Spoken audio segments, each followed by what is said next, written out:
Good afternoon.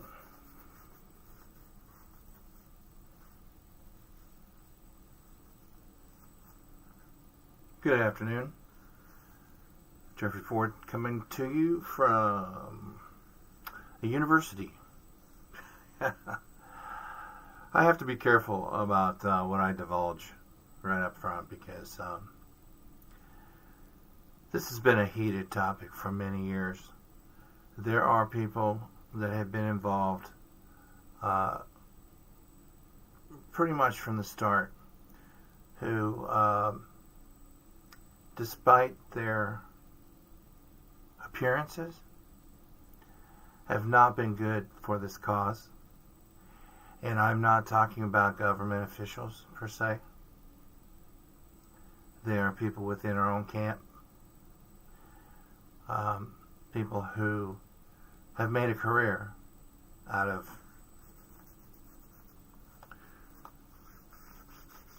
portraying advocates and researchers and doctors who have not necessarily had our best interest in mind.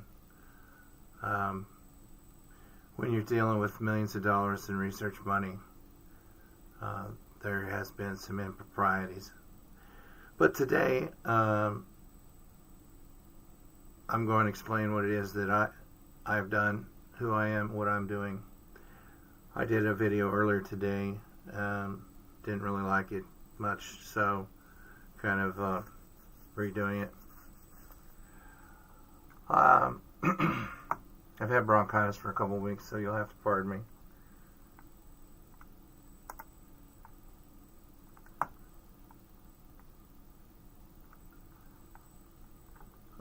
Again, as I said, my name is Jeffrey Ford. I am a Gulf War veteran. I served the 307th Engineer Battalion, 82nd Airborne Division, from September of 1990. Well, let me rephrase that. I deployed in September of 90. I had been working in supply in a headquarters company for 307th Engineers, which is the Corps of Engineers for the 82nd Airborne Division. The 82nd deployed just within days following Saddam's invasion of Kuwait. As is customary, we were some of the first troops on the ground. My job at the time dictated that I pushed the battalion out.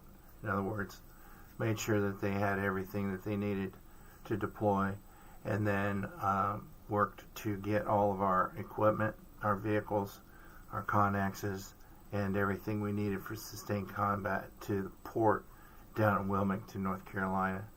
And then once that was accomplished, then I joined my unit. Worked in HHC throughout Desert Shield in supply. I was also the unit armorer at NBC qualified and field sanitation. So I wore a lot of hats. Oh, and I was the company commander's driver. So I worked about 18 hours a day during Desert Shield from September to early to mid-February when we packed up and did the Hail Mary move out to the west. We drove from Tehran to Riyadh and then north to Rafah on Tapline Road, far to the west. From there, we invaded with the 6th French Light in support of the French Foreign Legion and as a blocking force for any troops that would be coming down from Baghdad.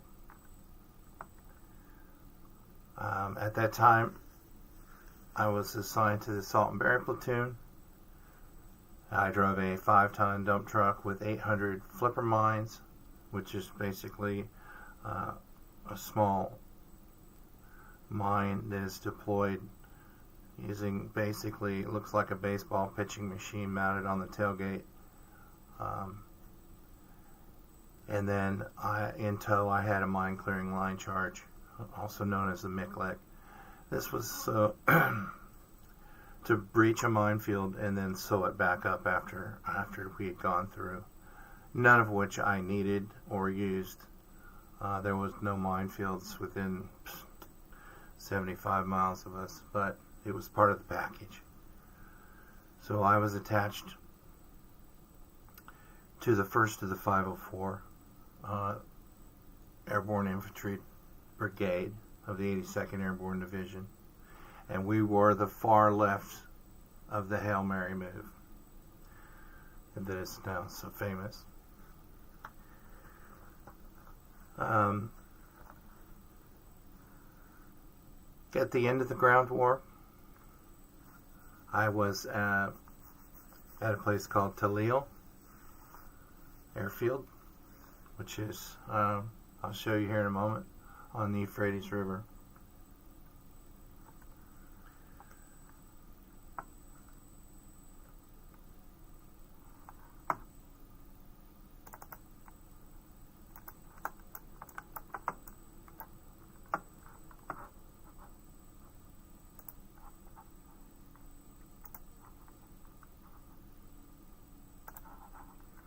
So here we have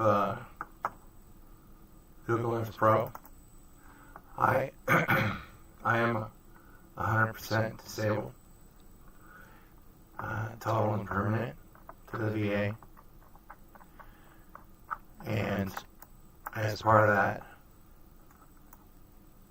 let me see here.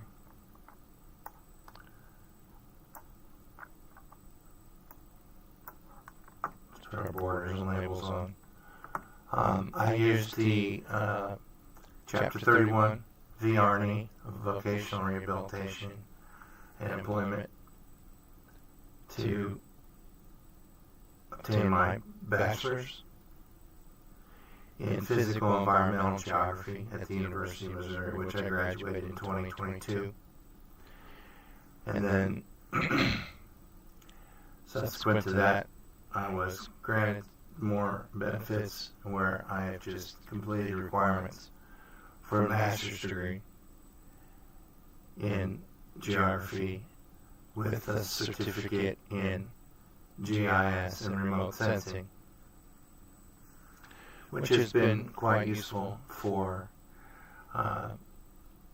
my now 30-plus year investigation into specifically what happened at the Khamisiyah Weapons Depot facility in Iraq in March of '91, which is where I ended up.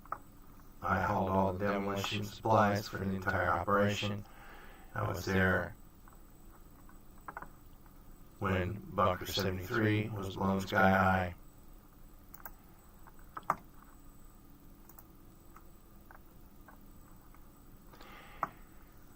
And when I was there from March, basically March 1st to March 17th, and I retrograded back to Saudi Arabia. I was my enlistment was up in 1992, and I chose to get out then with an honorable discharge. Why? I had a wife and 2 small children at the time, and being a combat engineer in the 82nd Airborne Division was a hard way to make a living. In my time there, we did Panama and Desert Storm, and Kosovo was on the horizon. And I just, while I enjoyed it, I opted to do something else. Little did I know I would be pulled in to these events, like many of us, in 1996 when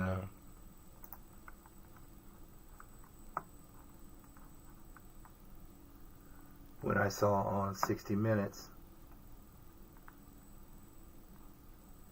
the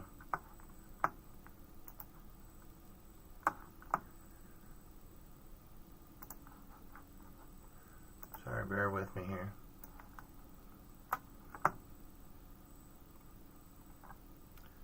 when I saw the 37th engineers who had actually filmed the events there at Khamisiyah on March 4th, of which I will provide the link for that video. And the next day, I called the White House and told them, hey, I drove the 5-ton dump that hauled all the demolition supplies for the entire operation. We might want to have a talk.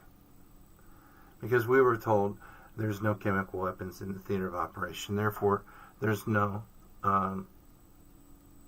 need to worry about it. Let's blow. I was told verbatim, the ships are at the port. It's between the 82nd and the 24th. First in, first out. Let's blow this shit and get out of here. Little did I know, they were already flying people out of Al Jabal airfield just south of Khamisiyah while we were blowing it. So, I want to read a little bit of my testimony before the Presidential Advisory Committee in October of 1996. And the reason being is I wanted to establish my precedence has not only been there, but that my story is what it is. It has not changed and will remain so. Subsequently, the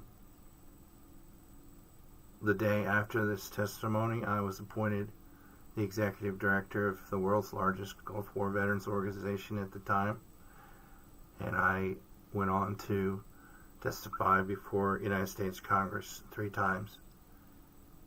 And you can find me archived on New York Times, Washington Post, AP, Reuters, CBS Evening News, the whole gamut. I was co-office with the Vietnam Veterans of America at the time, and I co-wrote the first Gulf War veterans illnesses legislation with the legislative director of the Vietnam Veterans of America at the time, Bill Russo, who had just written and passed the Agent Orange Act of '96 the year before.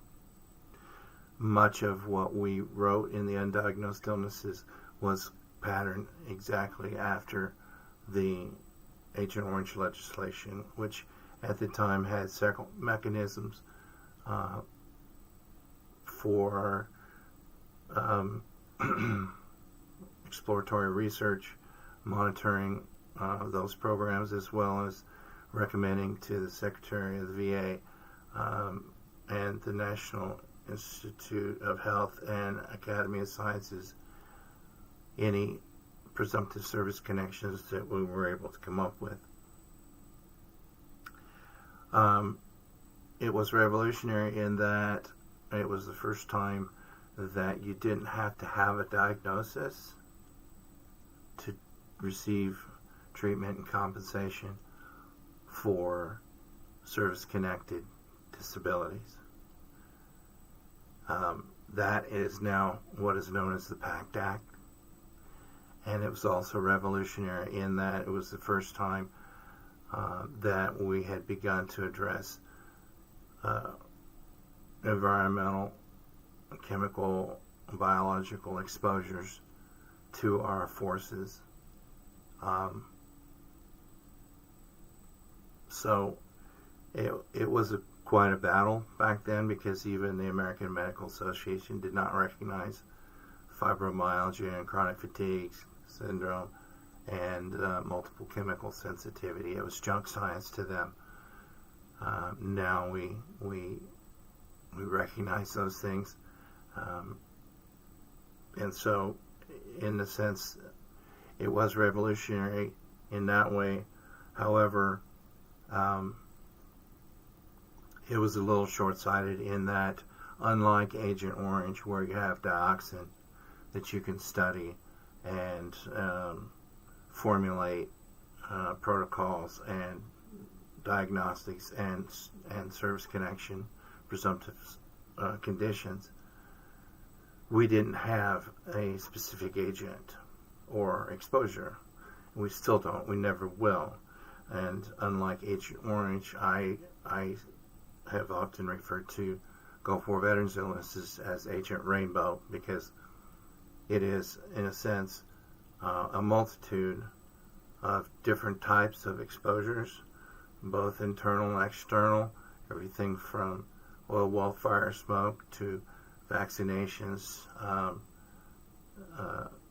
as well as an individual's genetic predisposition to certain environmental and stressful triggers. Stress meaning not just mental stress, but physical stress on the different body systems, from the limbic system, the immune system, neurological systems. Stress is universal in the sense that it doesn't mean that it's all in your head. It just means that there is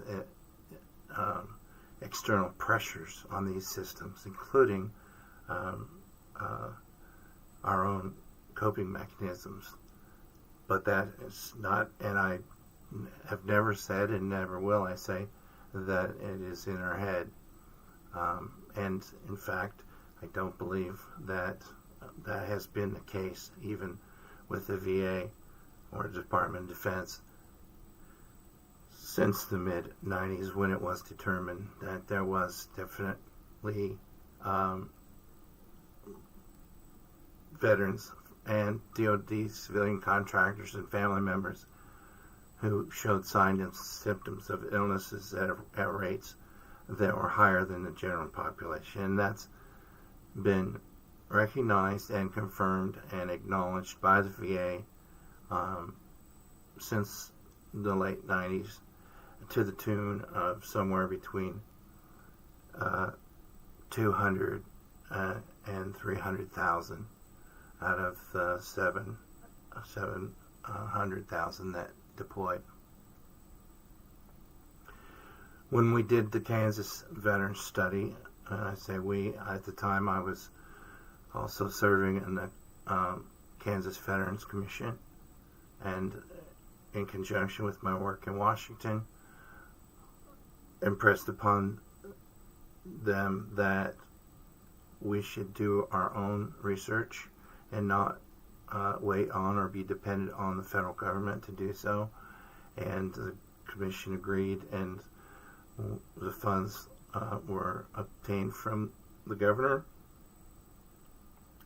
And we hired a CDC researcher who I worked with getting her up to speed, and also worked with her to devise the parameters for the epidemiological study that has now known as the Kansas Veterans Commission study by Dr. Lee Steele, and of which a number of those parameters that we had developed the criteria for the Kansas study has now been employed and worked into some sort of ICD code, diagnostic code for Gulf War illnesses. That is something that is fairly new, and I'm not going to discuss that today. But what I wanted to do was get a little more information. And I said I was going to read a little bit from this Presidential Advisory Committee hearing.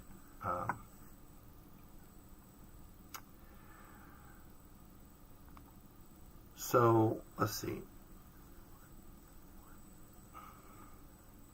By the halt of defensive operations, we'd reached Talil Airfield in south central Iraq. The morning of March 4th, 1991, myself and members of the 307th, which would have been Alpha Company because Bravo Company was already at Khamisiyah, working with the 37th Engineers. The 37th Engineers were part of the 20th Engineer Brigade,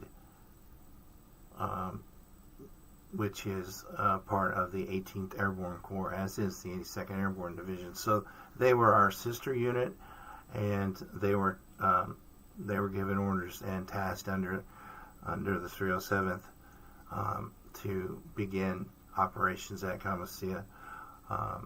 I was with Alpha Company. We had spent the morning at Toledo blowing 1,000-pound bombs. Back to, as I stated in 96, those bombs were American, French, and Russian. And that afternoon we moved to Khamisiyah as the 37th Engineers had finished priming the 33 bunkers inside the complex. We positioned ourselves on the bank of the canal alongside the road leading into the facility, and we climbed up on top of our trucks to watch the detonations. I'm going to pull up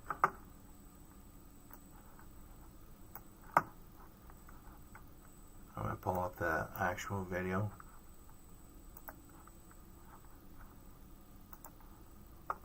And play a little bit of that.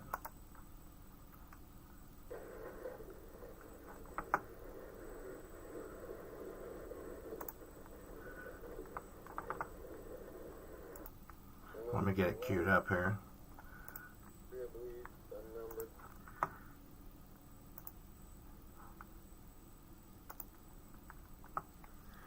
This video was taken by Specialist Brian Martin, who was driver of Captain Huber. Captain Huber was the commander of 37th Engineers Bravo Company, I believe. And they had spent the morning inventorying the interior contents, as you can see here. Crates and cases. And I'm just kind of jumping around because there was not really anything of consequence in those videos, unfortunately. So now we're going to jump over here to later in the afternoon. This is about 14:10 in the afternoon, so that'd be about 2:10 in the afternoon at Khamisiyah. This is the 37th Engineers. You can see them milling around on their vehicles. I am about 100 yards straight back of where they are at this point. So we'll just watch a little bit of this video.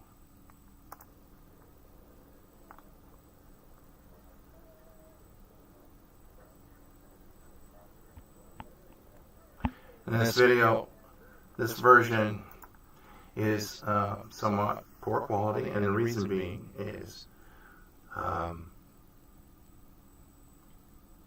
this video had been provided to CBS Evening News, and once the Department of Defense had found out, they went to confiscate it.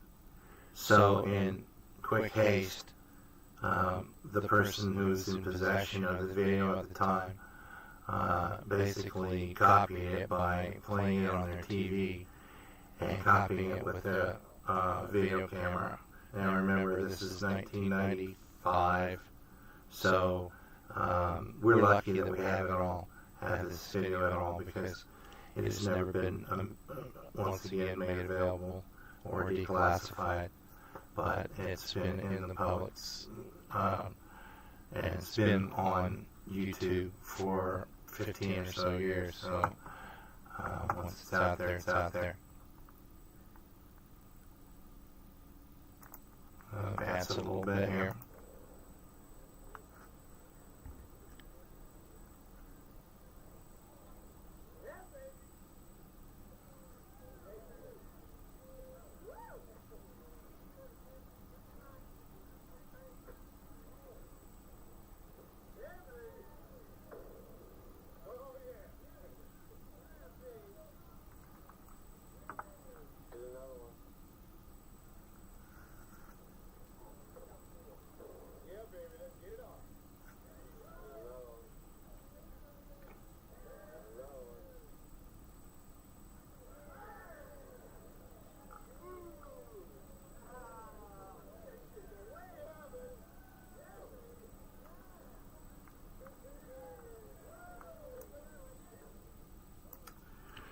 So we are positioned about a little over 2 kilometers away.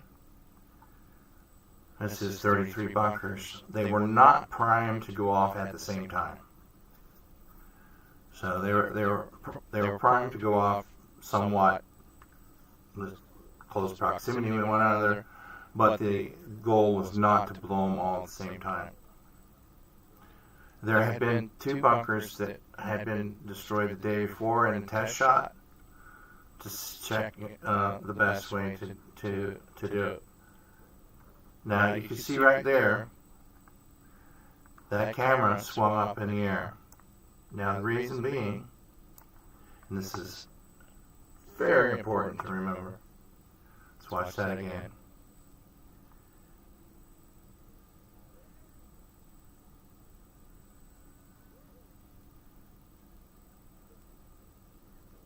That was not by accident.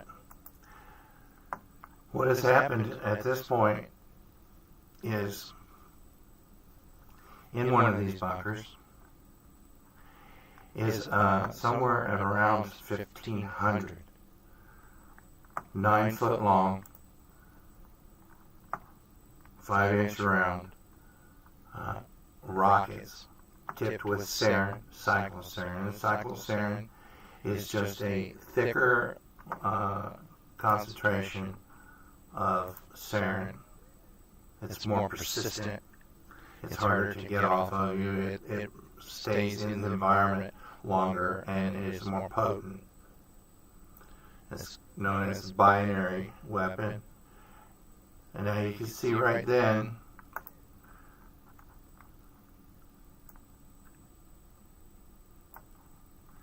if you watch next to this vehicle over here, you'll see them jumping down right there. Jumping down. That's because these rockets are starting to come in. What happened was, these rockets are the type that, what we'll do is, I have a video of that as well.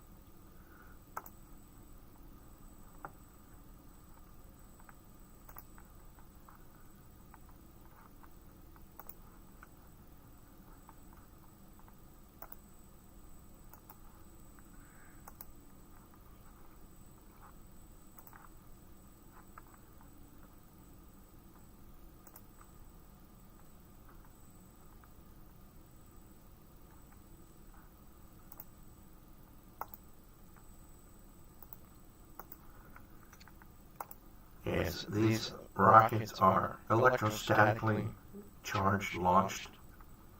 This video here is a training video that I found online many years ago. These are the tubes. This is called a BM-21. This vehicle is it's Russian. This happens to be Ukrainian troops as they load these rockets in. Now, it's important to notice that right there where the soldier just put his hands are fins, stabilizing fins. Those fins are collapsed around the body of the rocket, and they have bands that hold them tight against the rocket body so that they can be slid into this rocket launcher. And I'll show you why this is so important. As they slide it in, right there, you can see the bands, and this is the hinge on the fin.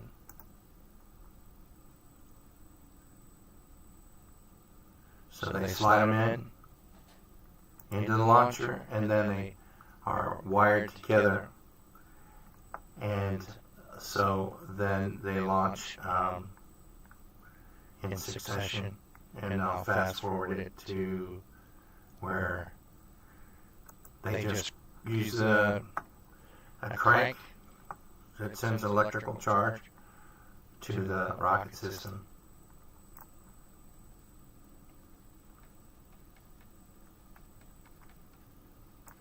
When it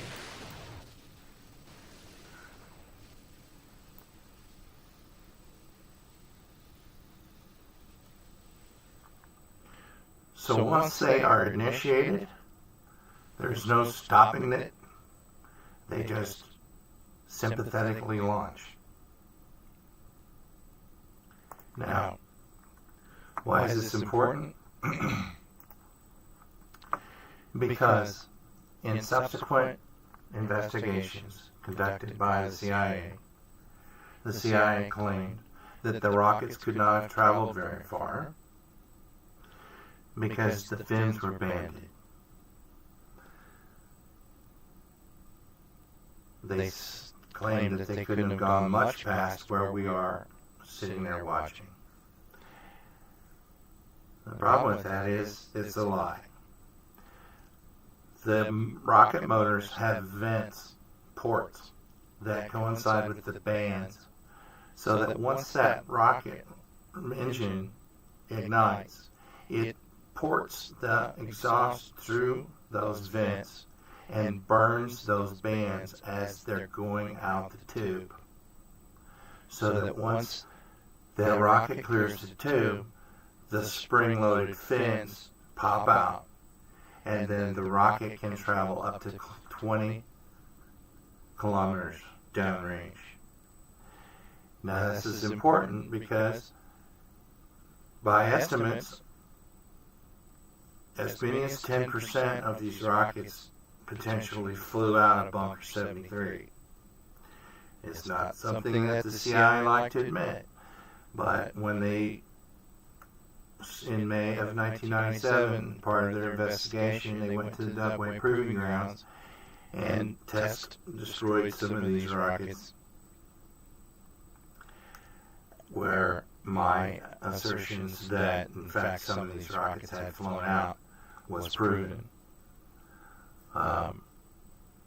This all is quite important, and here's the reason. The CIA, in their infinite wisdom, who were in charge of investigating Khamisiyah incident, the same incident that they knew there was potentially chemicals stored at Khamisiyah before the ground war, as far back as 1986. They sent the 82nd Airborne to capture Khamisiyah and to destroy it. Now, I'm going to fast forward the video a little bit more, just kind of jump through. As you can see, this plume is growing, and it's quite large, quite massive. And another thing I want to point out is this smoke. You have dark gray emanating from bunkers that are burning, that has particulate matter and soot.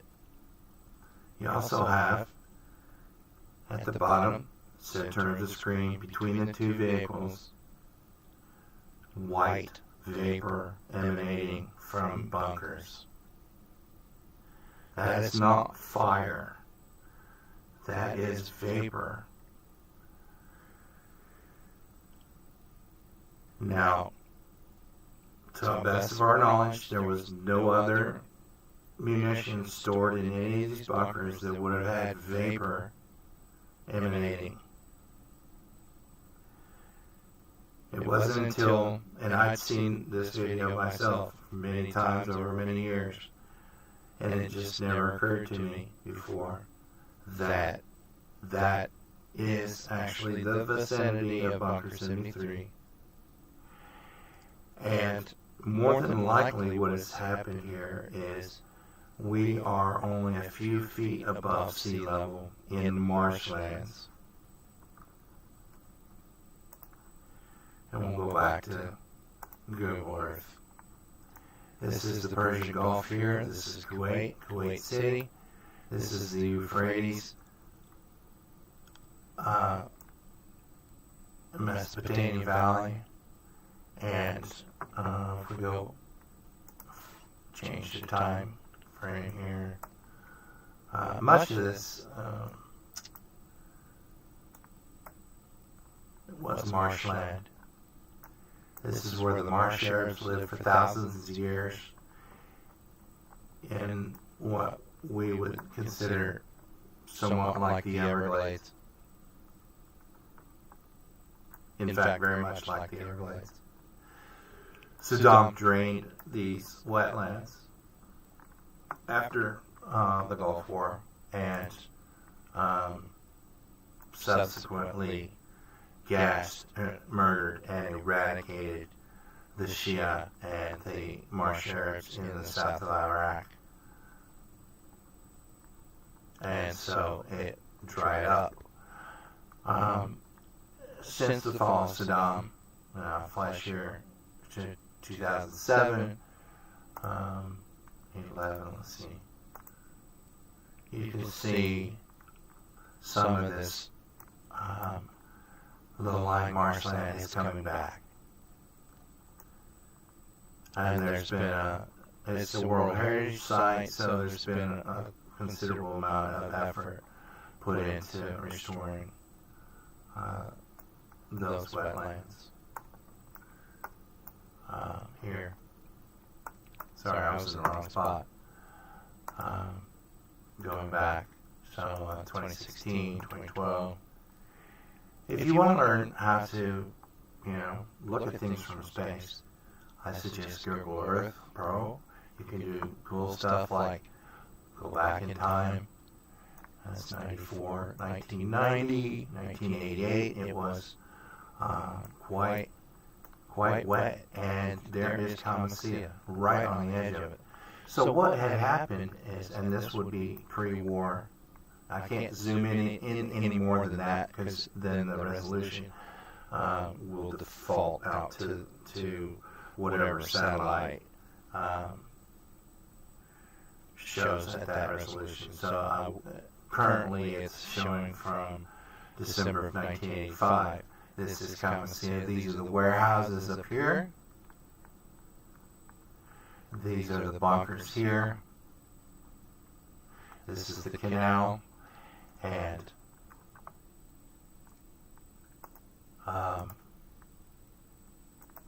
this pin that I just laid down right here is where that video is being shot from.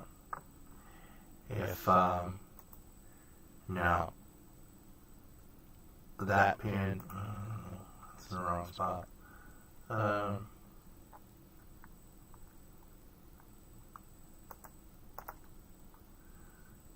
That pin is the pit area, where on the 10th of March, we blew some more rockets that had been pulled out of Bunker 73 by the Iraqis because they were leaking, and they moved them out into an open area.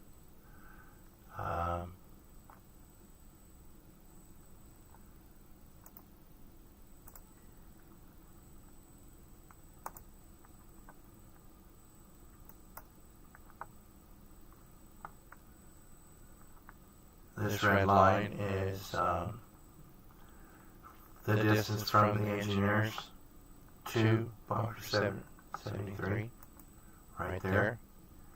And so that line, if we look here, measurements, 4.2 kilometers, which is about 2.5 miles. So we're not very far away. The point I was trying to make was that when these bunkers blew, we penetrated into the water table. So any assertions by the CIA and Department of Defense that these bunkers burned and their contents were completely destroyed is erroneous as well. And I'll show you here.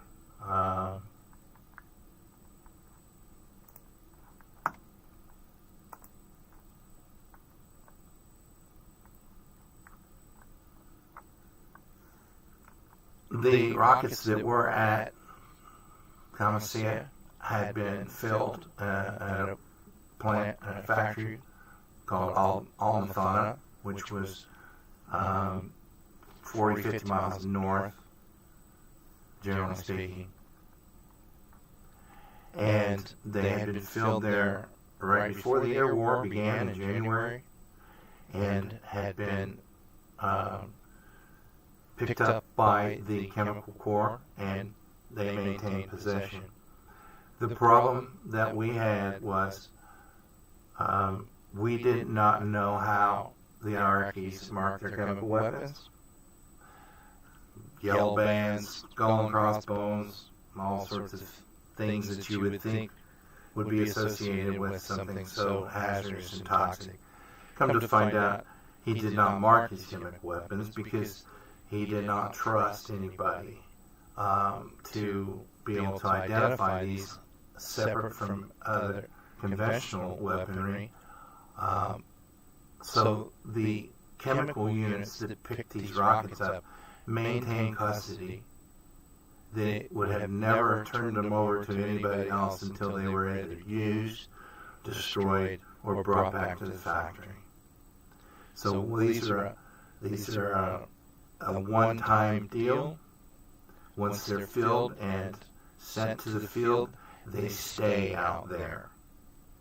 Now, the reason why this Chemical Corps decided to unload them at Khamisiyah, we don't know, but I would imagine driving around in south-central Iraq during the air war with 2,000 rockets tipped with sarin was probably not a good idea.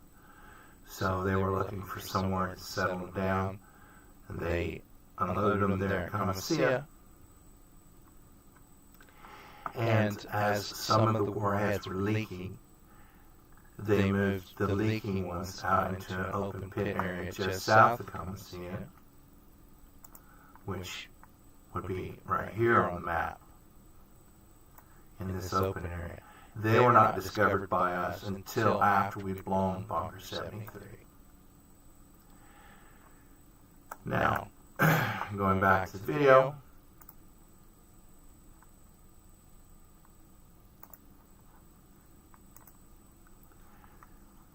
it was about this time in the process that a chemical alarm was detected right over here on this right side, I believe. One of these units had it on their hood of their vehicle where they had been driving through the complex with it as if, that was going to do any good. But it did go off. The chemical officers in both the 37th Engineers and the 307th Engineers began to administer the M256 kit, detection kit, which is a series of blister packs that you shake and snap and follow a certain protocol, and it will detect agent in the air at a pretty small level. And from that, then a determination is made whether or not to go into mission-oriented protective posture or MOP gear, which is then the chemical suits that are impregnated with carbon, as well as the mask and gloves and boots and you have MOP levels from 0 to 4, 0 being nothing, 4 being full gear. At this time, I was standing in front of the Alpha Company 307th Engineer Company Commander as the E7, the Nuclear Biological Chemical NCO, went through this test. The first time was inconclusive. By this time, the second test apparently was negative. I don't know. Things got rather confusing at this time. I asked the company commander, should we mask up? He said no. And at this time, shortly after this video ended, which is not long here, you can see this cloud it's not going anywhere per se. It's starting to descend down on us, and so these engineers in the foreground from the 37th, they donned their mask and some protective gear, and they left the area. They traveled south to a safer zone, not only because of the alarms, but also the fact that these rockets were flying overhead and some of them landing near us. However, as we were the 82nd Airborne, we weren't going anywhere, and we were tasked with pulling guard duty at the entrance to this facility as these bunkers did what is termed cooked off. In other words, subsequent fire and heat and different causalities, these things blew up, exploded. They were full of small arms, machine gun fire, smoke bombs, grenades, artillery shells, rockets. Everything that you could imagine was in these bunkers. So they continued to burn and blow up and fly overhead into the evening hours. Now, what is so monumental about this is everything that everybody thinks they know about Khamisiyah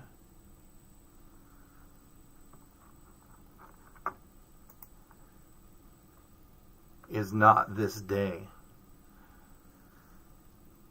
The only exposure potential and the only event that the CIA and the Department of Defense and the Inspector Generals and the Presidential Advisory Committee and the Senate and the House ever investigated was the event that took place 6 days later when we blew the pit. And here's their reasoning. They claimed that the wind was blowing to the northeast, away from all coalition troops.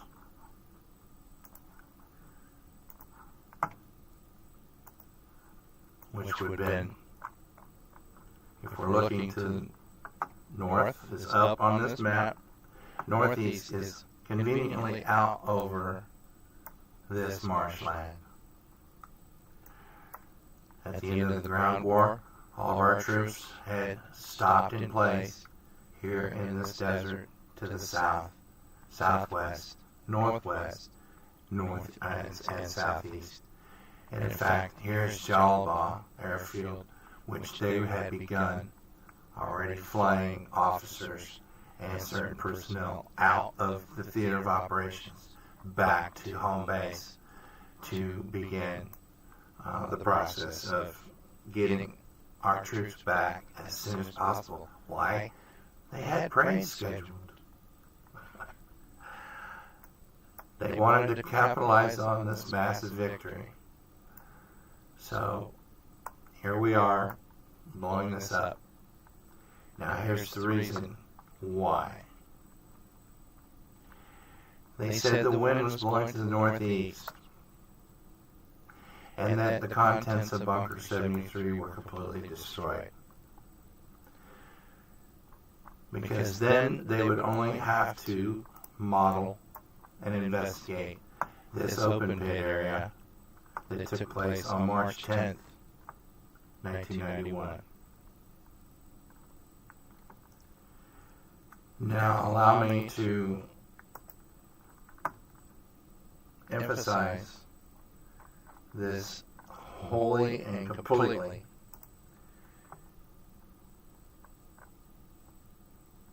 The reason they did not want to look at the March 4th event is because between March 4th and March 10th, as many as 30 to 40,000 troops retrograded out of the area. Plain and simple. Less troops, less exposure, less admission, less potential for illness.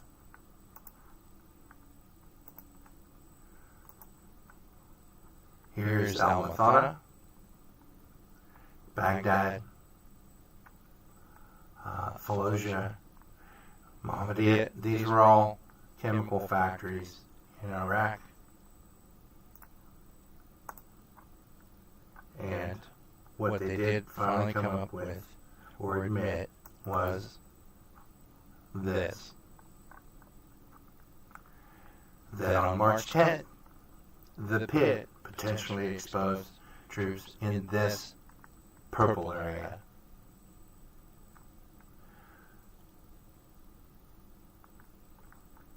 Now what I've done, and the reasoning behind it, again, they said the wind was blowing to the northeast, the contents of Bunker 73 were completely destroyed.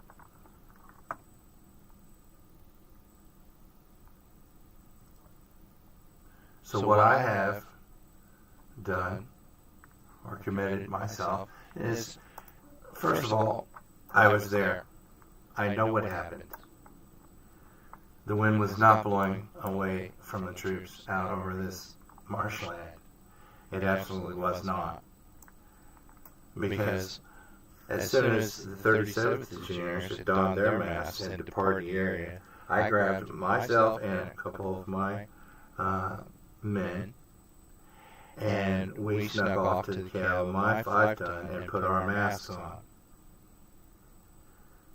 Now, I would not have done that and disobeyed that direct order had I not believed wholeheartedly that there was a chemical threat.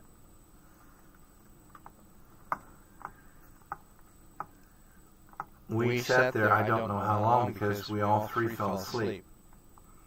And I was awakened to an NCO banging on the door of my 5-ton to get our asses out of that truck and get those masks off. So they did not want to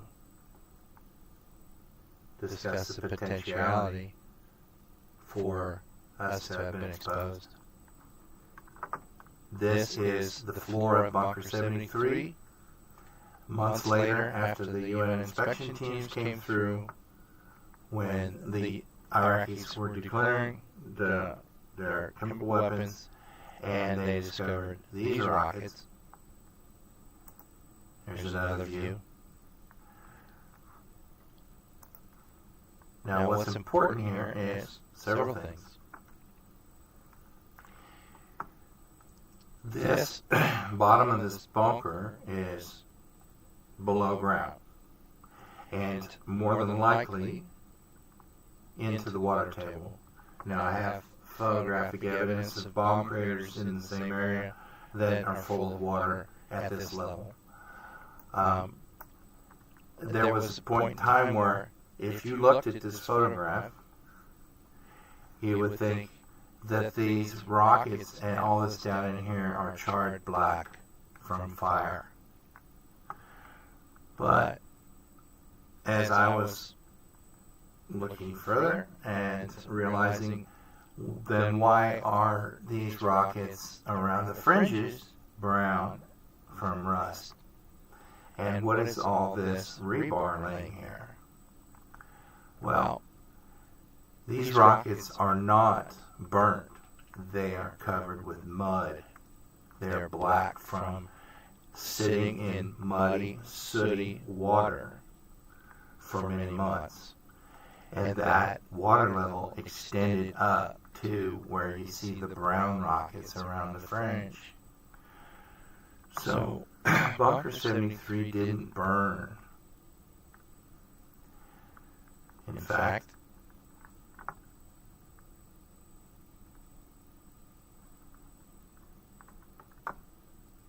if we look,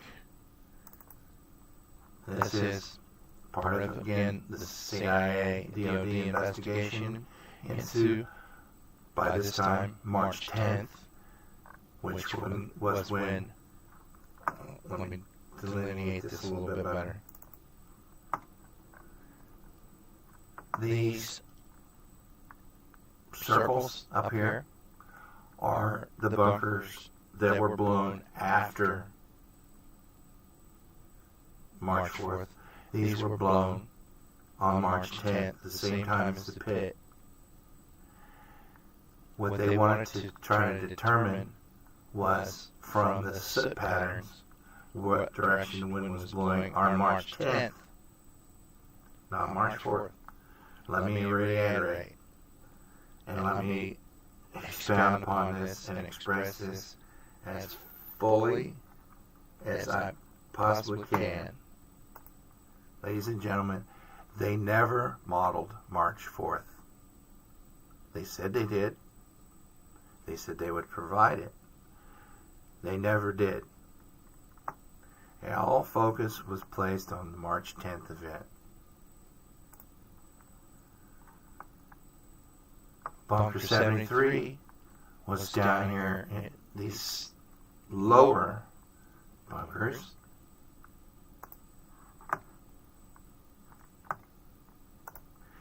Of which they did not even attempt to determine the set direction patterns, because they didn't want to know what the direction of the wind was blowing that day.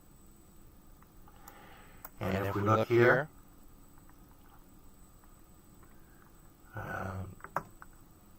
not sure. Yeah, I'm moving my cursor around. Okay. The way you find Bunker 73 in any footage or film or pictures of Khamisiyah, and these are the bunkers here, the warehouses are up here, is you go to the far lower right corner down here and count up 1 bunker, 2 bunker, 3 bunker, 4. There's Bunker 73 right there. Now, all these soot patterns, all these blackened areas, some of them pretty heavy, they correspond directly with the video.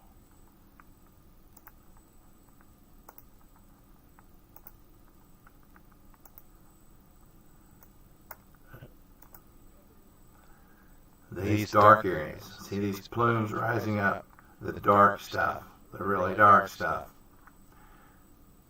Those are ones that did burn. However, looking at Bunker 73, 1, 2, 3, 4, did not burn. And the reason this is important is the heat was not such that it was enough to destroy the sarin in that bunker. How do I know this? It's very simple. The roof was concrete with reinforced rebar. The explosion turned that concrete roof to dust. But the steel rebar remained and fell to the bottom of the bunker. That is what all this spaghetti laying around is. If the heat and explosion was not enough to snap, break, melt the rebar, then it was not enough to destroy rockets or the agent that is in these rockets. You understand? So,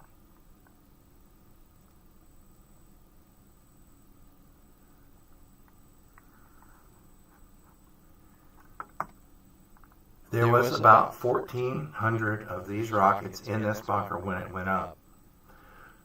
By estimates from the Dubway tests, which I will go into in full detail, where they simulated these warheads, an agent, and blew some up, they determined, the CIA determined, that as many as 10% of these rockets may have flown out. So, I have, over the years, compiled numerous photographs of Khamisiyah from different angles, different times of day. This is another one. This is another one. This is not Khamisiyah. So, you have to understand, not every big explosion in Iraq in 1991 and March 91 was Khamisiyah. This is more than likely when the airfield at Talil or Al-Jabal was demolished. So sometimes you get Khamisiyah pictures, sometimes you don't. This is one.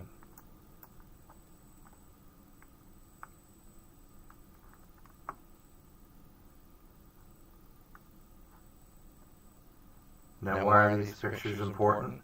Because every now and then, this is another one. You get one that is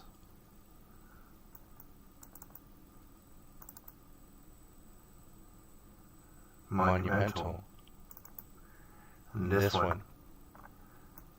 So, we're looking at Khamisiyah here. Did you catch it? I hope so. I sure did. Look at that flag. What direction is that wind blowing? It's not. At approximately 14:15 or 2:15 in the afternoon on March 4th, the wind was not blowing at Khamisiyah.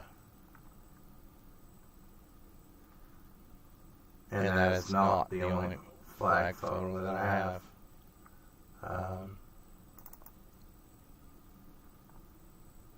And this is the 82nd Airborne. How do I know? Because these are Sheridans. Only the 82nd Airborne had Sheridans. These are left over from Vietnam. They're very light tanks. And the 82nd still had them in Desert Storm because they're you could drop them from airplanes.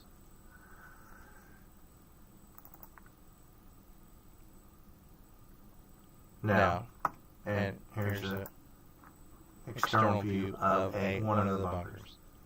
So, why is this important? Again, the CIA claimed that in the 60s and 70s they had done tests of demolishing buildings that had chemical weapons in them.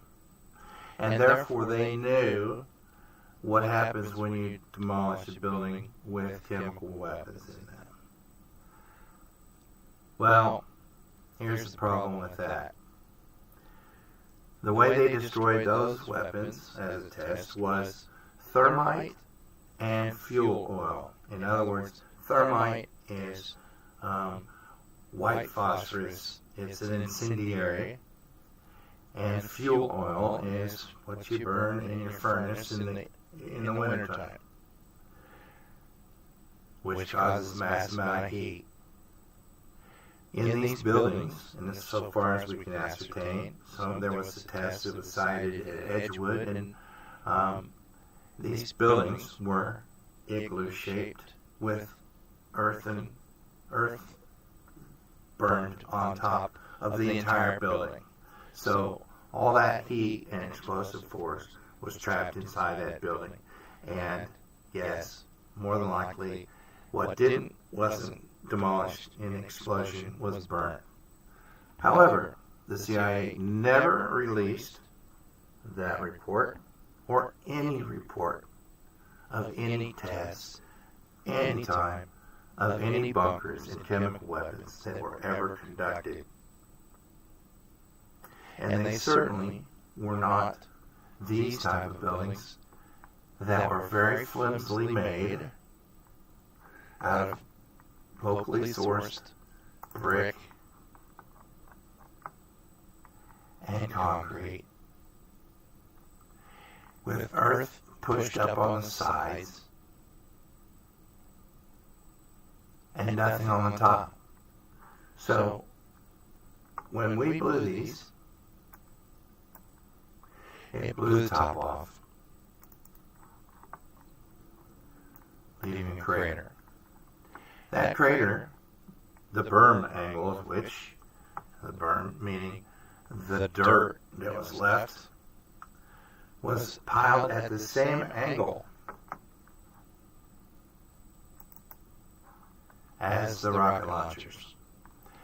Oh look, there's a rocket with the fins deployed, firing out of that rocket launcher. So, what do we know about the wind that day? Well, the Department of Defense and CIA claimed that they didn't have weather data for that time period. But in their own declassified documents that they placed on the internet during their investigations, of which some of were weather documents. Now, I did investigate much of this 30 years ago and have maintained my database of thousands of declassified documents. It wasn't until AI came along that could really take advantage of these. And let me see if I can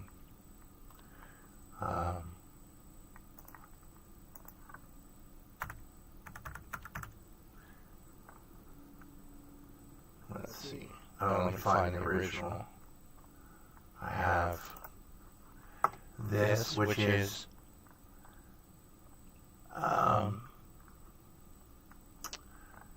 the text recognized version of that weather forecast, and I didn't prepare for this today, so I don't have it pulled up in front of me right now. I don't think. Let's see. No. Anyway, this original was very hard to read and was probably missed. And in fact, it is, if you're not well versed in the language of weather forecasters and meteorologists, even that is difficult to understand. So what can be done simply is I ask the AI, can you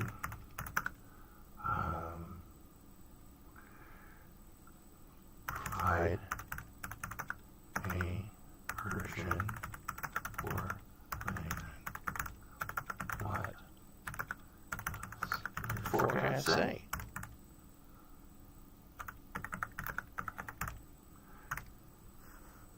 This is Claude. It's one of the best AIs out there right now. What it says is the winds will be strong from the south with gusts over 25 knots.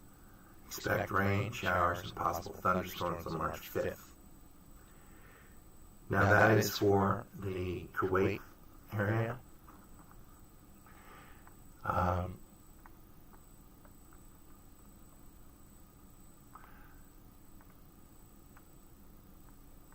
But so in other words, in their own documentation, the winds were from the southeast to southeast, and anything from that plume would have been blown to the northwest. In fact, Dr. Roster from the Office of the Special Assistant Gulf War Veterans Illnesses and the declassification team, also known as the SOGWI, said the wind pattern for that day of Bunker 73 was moving in the northeast direction. There were no troops in that direction. So that's contradictory. In fact, let's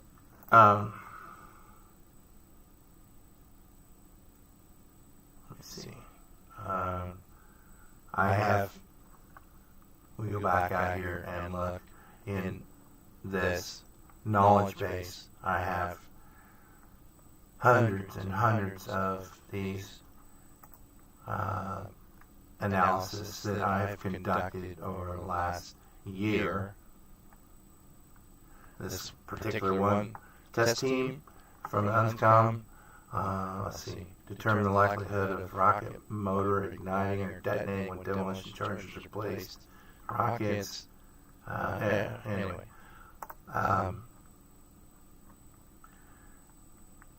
There's tons and tons of stuff to be discussed. Weather forecast, source documentation. The initial phase was near calm. And that is because there was a storm front coming. And these calm conditions were caused by the demolition occurring precisely during a frontal passage when the southeast warm sector winds coming up from the Persian Gulf met the northwest cold sector winds. And this created a convergence zone with upward motion rather than horizontal transport. And the surface winds became light and variable or calm as the wind shift line passed. Why this matters is the official claim that the wind was blowing to the northeast cannot be supported at all whatsoever. In fact,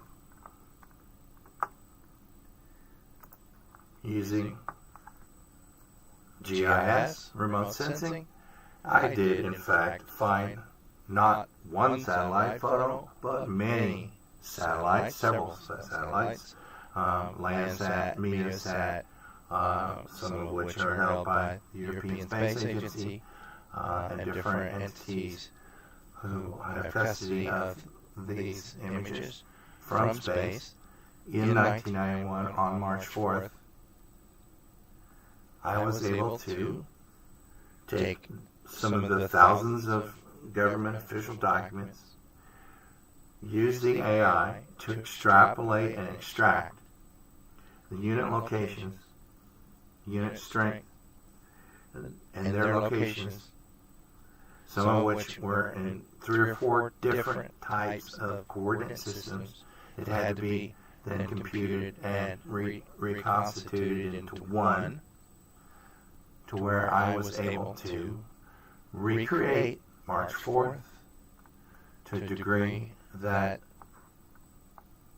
was never done, because it chose not to, and to be able to not only identify those units, because here's the deal, ladies and gentlemen, it's very important, extremely important, and here's why.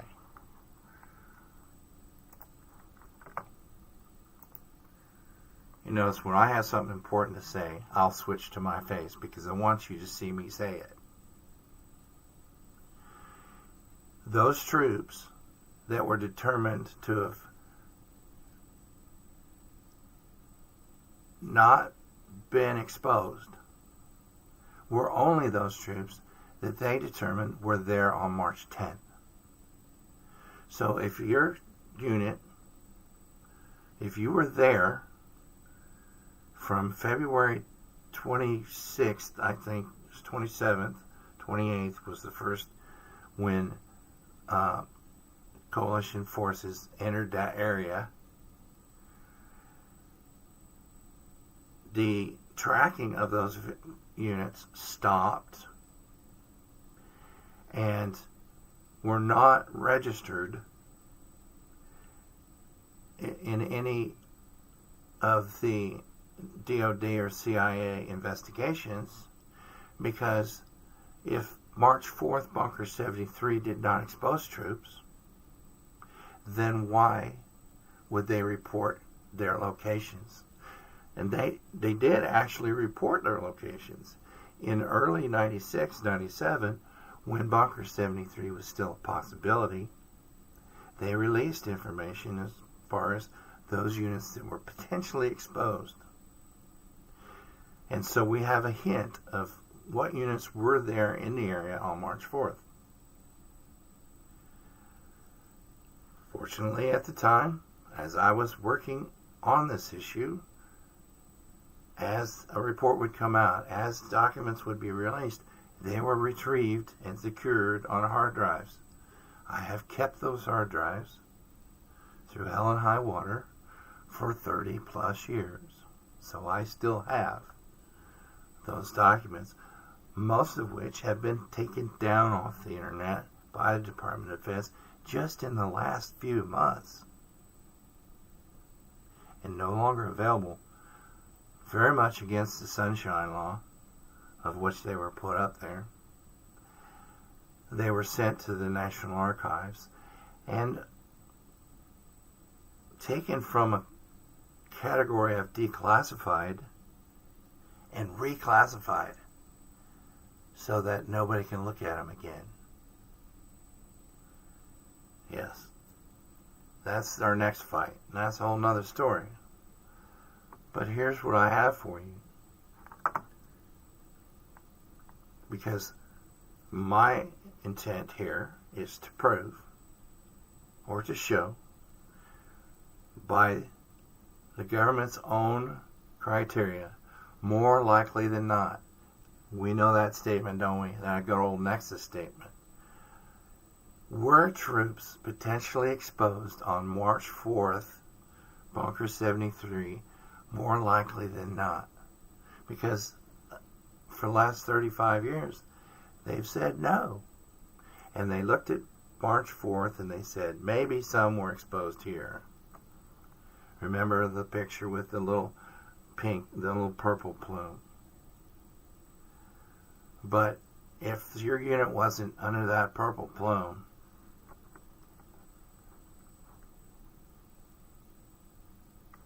then this one here, is that one?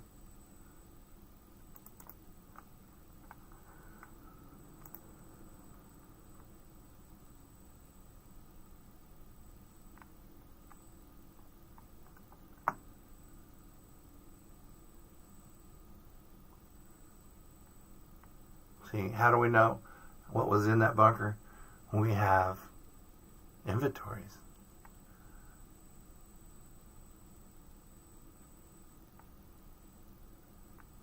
Anyway, back to what I wanted to show you. Here's what I've been busy doing with the master's degree in Geographic Information Systems that the VA has been so kind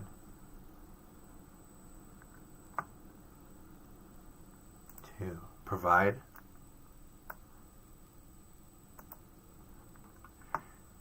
Is recreate conditions on March 4th, 1991. See, the other thing they never did when they did all their modeling, and the GAO office and several other entities all concluded that there was no way in hell that any of the studies and models and investigation that the DoD or the CIA ever did would ever provide anything likely usable for a number of reasons. One of which is they didn't want it to be. So they actually, in the fall of 1997, they even abandoned trying to model the March 10th event. So back to the point I was trying to make is this. If your unit was 5 miles from Khamisiyah on March 4th, if you were one of these guys, you don't show up on the list as being exposed. Because,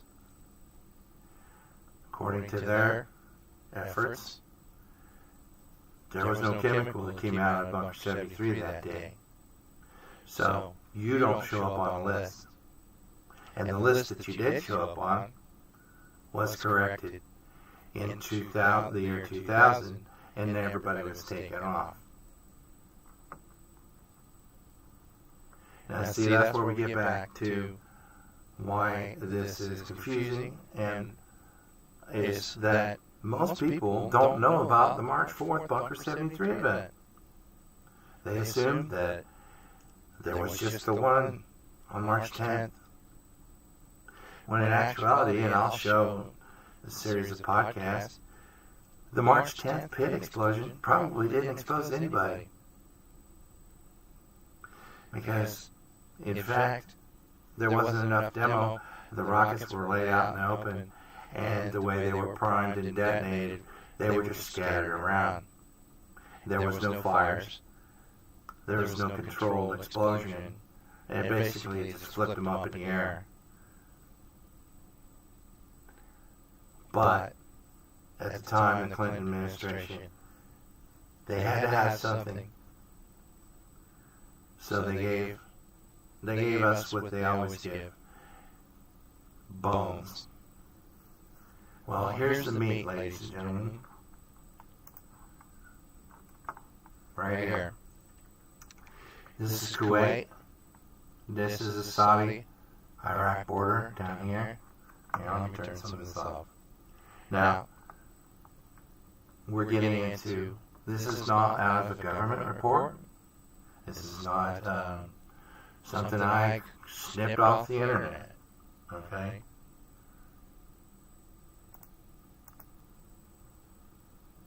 This is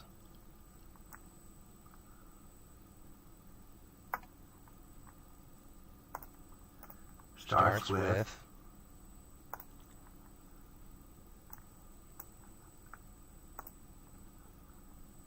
satellite photos like this one from March 1991.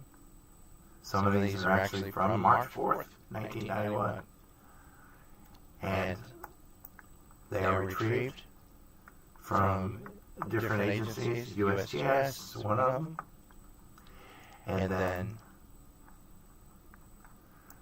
they are put together in this mosaic, and through a number of different processes.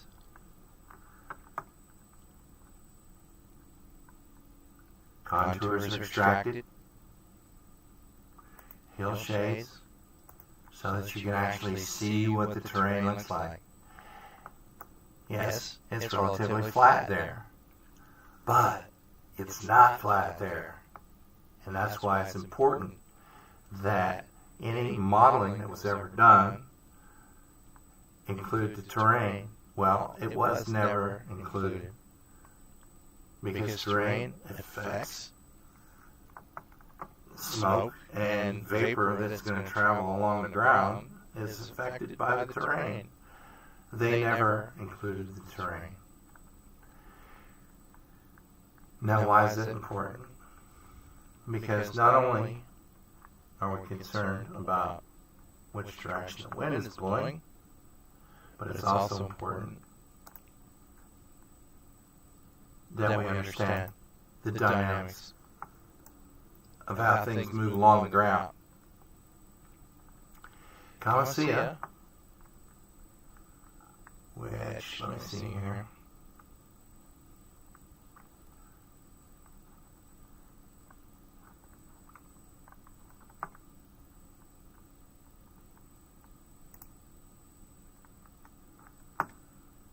We'll go right up here.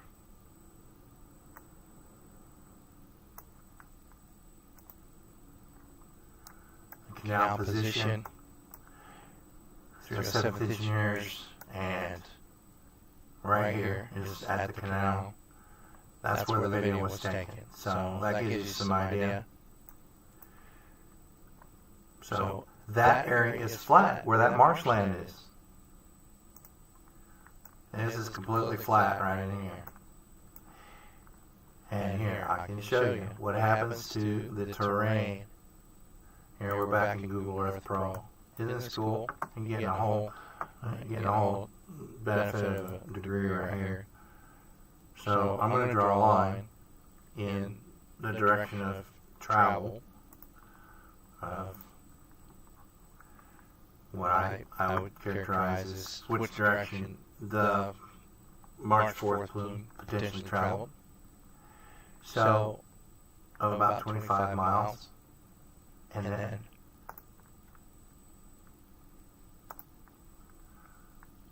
I want to show the elevation of that line from the marsh land down here. And then if you see where the corresponding red arrow is, as I slide along, that's Highway 8, and as I move along, the elevation begins to rise. And it rises it climbs pretty steep. By the time we get out here where the troops are located, we're already at 100, almost at 100 feet elevation. And by the time we get out, this far out, just 25 miles, we've gone from zero at near sea level to about 200 feet in elevation. Why is that important? Because that has bearing on what happens to that plume as it moves over the ground. Now, let's take another one. Distraction. Because it is different. And how is it different?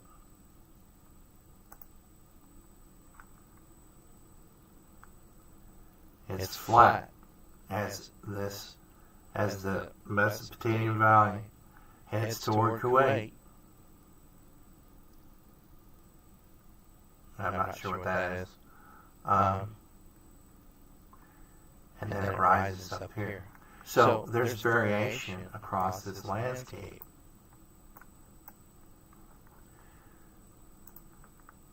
That's what's shown by these contour lines. Now, I don't expect everybody to understand how those contour lines work. But for those of you that do, and you probably were never a lieutenant because I don't know if they were able to ever learn how to read a map.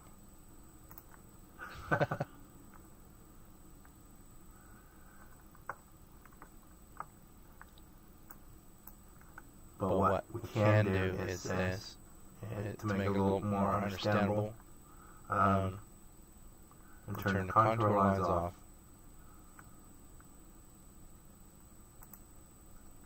There's our hell shade. The purple would be low, moving up to the blue, moving up to the yellow.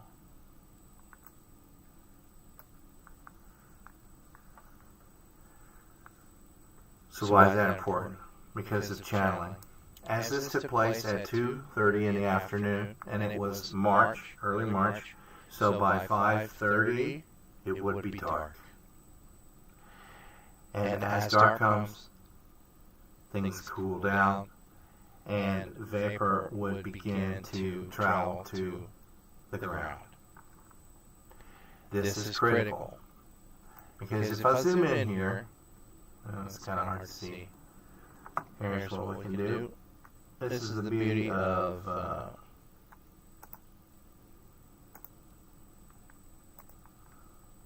GIS. Is I can go in here and I can change the symbolism. Alright, that's a little more recognizable.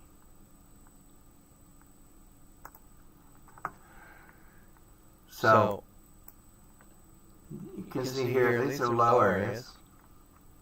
This is a low area here. Wadis, as we knew them to be, as we traveled through these places. And that is where this plume, as it was driven to ground, would tend to run, just like fluid.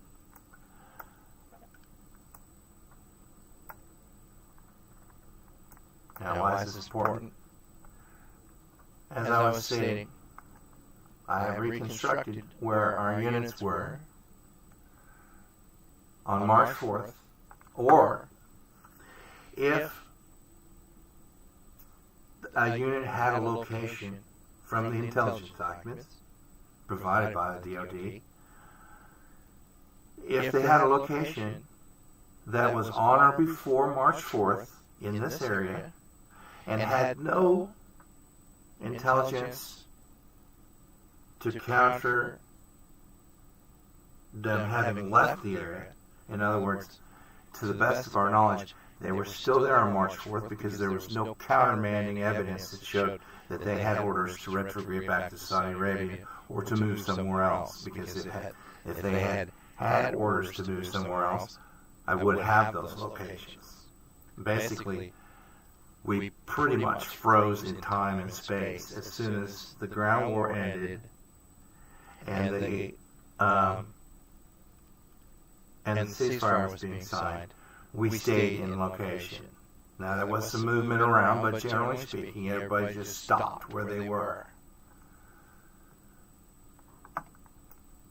Now this is one set of unit location.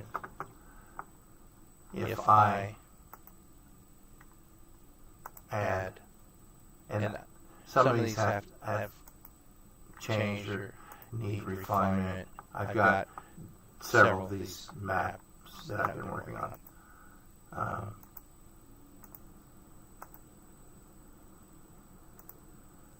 As I continue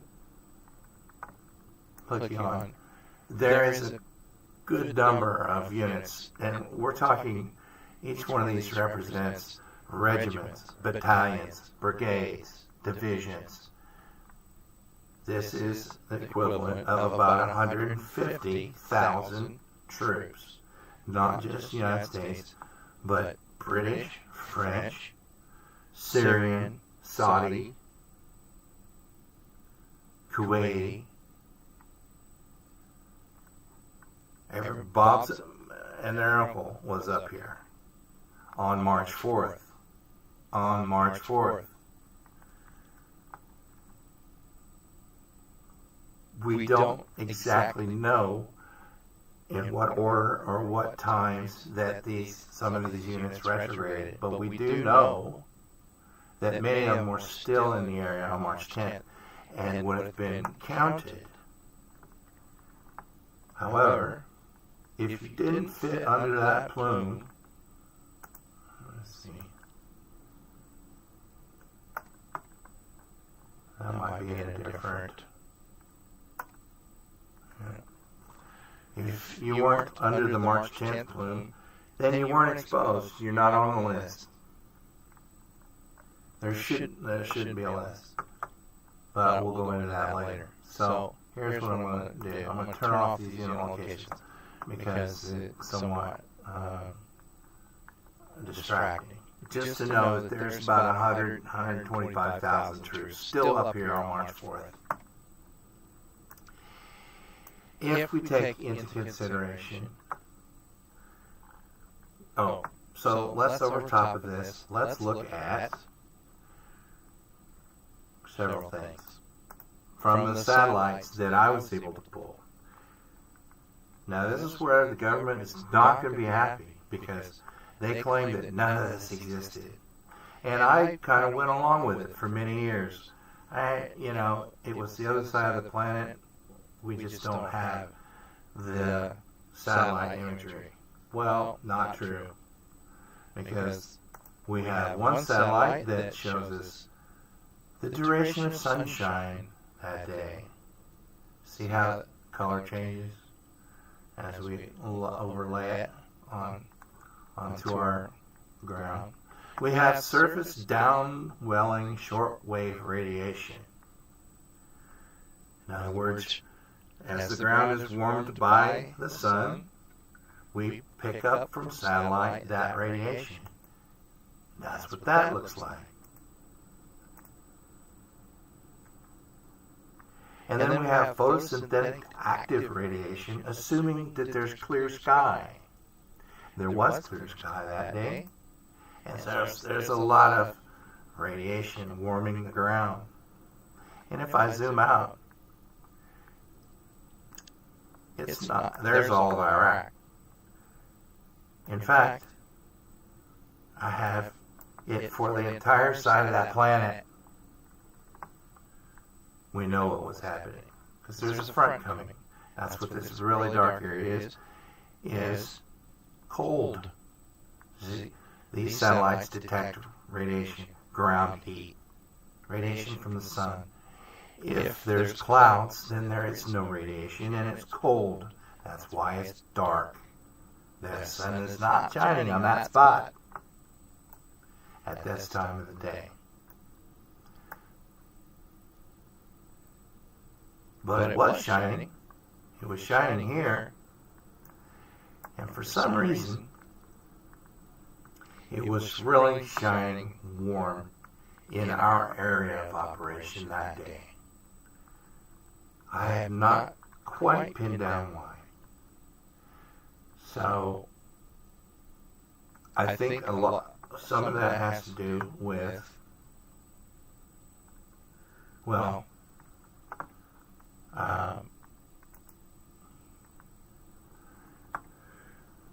it could have to do with us having churned up the ground. It's hard to say. There's a lot of vehicles going on, a lot of traffic, fires, who knows what. I don't know. I have not yet determined why this hotspot is here. Now I could sit here and say, that's the Khamisiyah plume. Bingo! Smoking gun, folks. And I'm going to look at you again and say, I'm sorry. I wish I could say that. I cannot, and I will not. And here's the reason. These satellites are not geared to detect plumes. Okay? They're geared to detect either the ground or the clouds. They don't pick up what's in between. Plus, the plume would be pretty small at this point. But what we want to look for is anomalies that would indicate something is going on here that could be due to a plume. And in order to do that, we look at a different satellite. And this is called the Toucan, and it is the concentration or thickness of the cloud level at the top of the clouds. So, we've got a storm front that's moving in from the southwest, and it is carrying with it a lot of precipitation and a lot of thick clouds. That's what this blue is. Those are the actual cloud tops. And that is as of 1600 hours. So that is 2 hours after the initiation of the bunkers at Khamisiyah on March 4th, which they are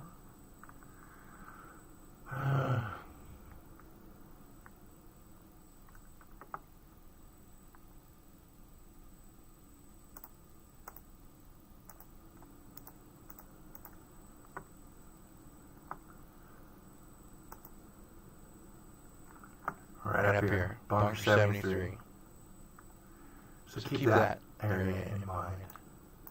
So we're kind of looking right in here. See where my cursor is circling around. At 1600 hours, 2 hours after Khamisiyah was initiated, we want to see what's happening here.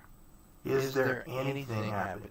So we've got this anomaly down here, this really warm ground. See this sensors, these satellites are detecting radiation on the ground where the sun has been shining the hottest, the warmest all day long. And that is that area right there. It's been clear up until this point in time, and we know that from all the photos. It's clear skies. And here comes the front.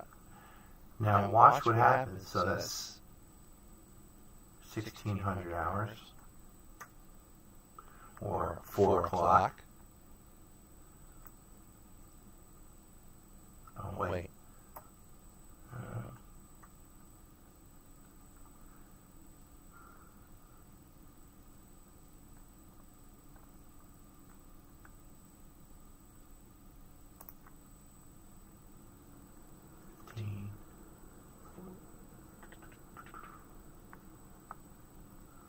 14:30.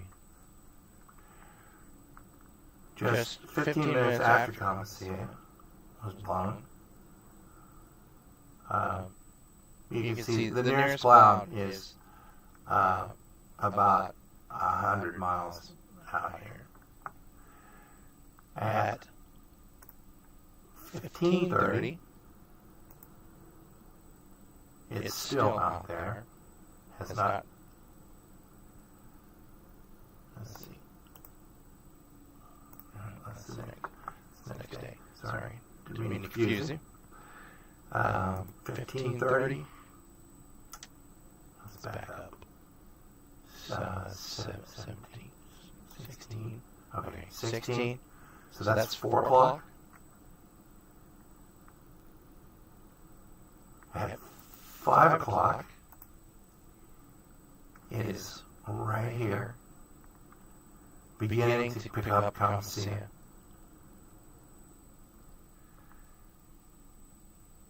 With cloudiness. Now what's weird is this area in here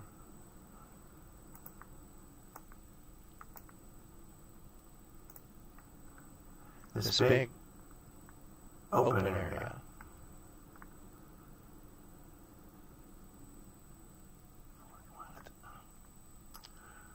pardon me for a moment while I figure out what I'm doing here. 16, 17, 15, 18.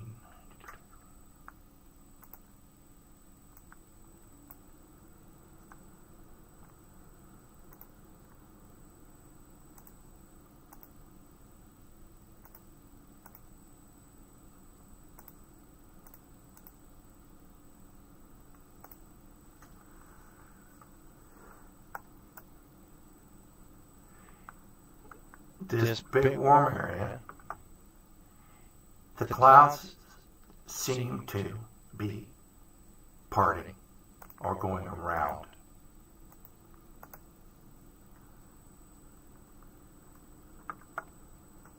Now what is possibly happening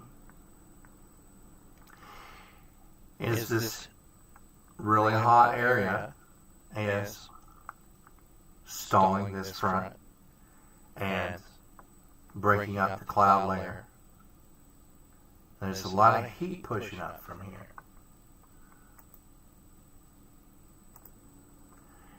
And you can see it still here. It's breaking these cloud bands up as it's trying to move through.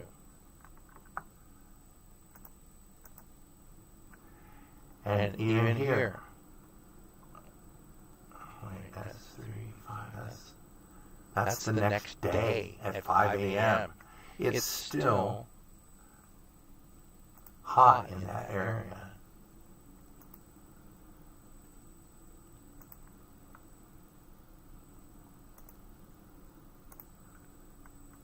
So something is going on here.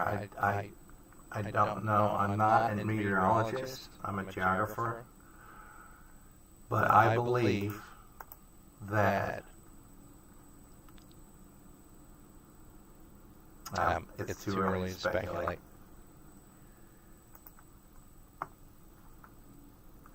But what this has done is this warm area is protecting whatever might be coming out of Khamisiyah. And if we, at the same time, okay, here's let's get to the money shot for today, because I don't want to go on too much longer. If I use the contours and the terrain and the wind direction, which I have a lot of other evidence of which direction that plume was moving that day that I haven't even begun to talk about. But it was moving to the southeast, the southwest, and the northwest because of that frontal boundary. It was doing some crazy stuff, which I'll get into in another episode. But, and this is the first time ever seen anywhere by anyone, because I'm the only one that's done this, is this could possibly be, logically speaking, the Bunker 73 March 4th plume.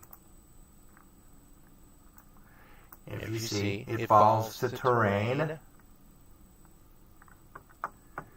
Bunker 73 is up here. And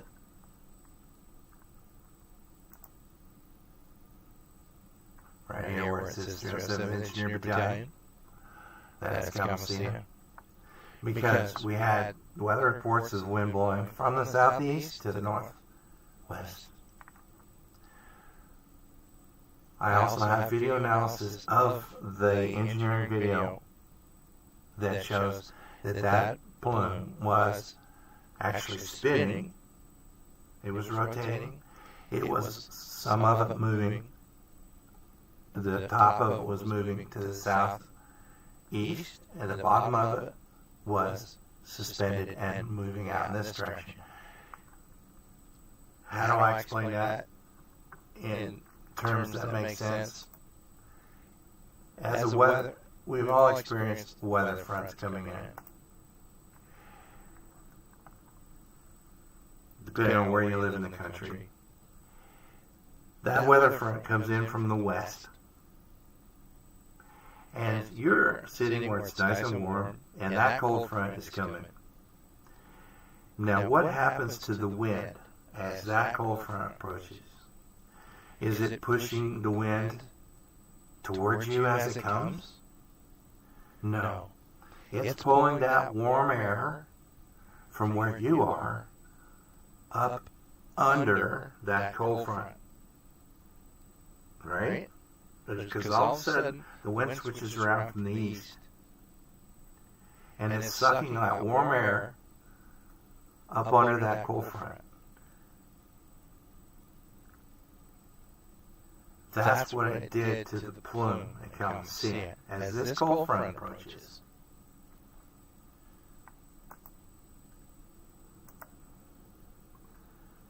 It's pulling that warm, moist Gulf air underneath.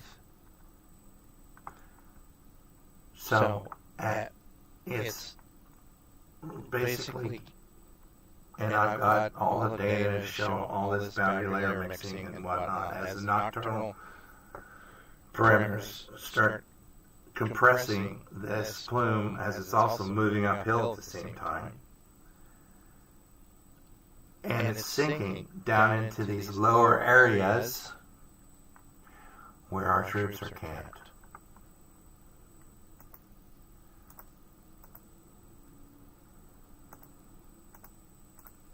In these lower areas.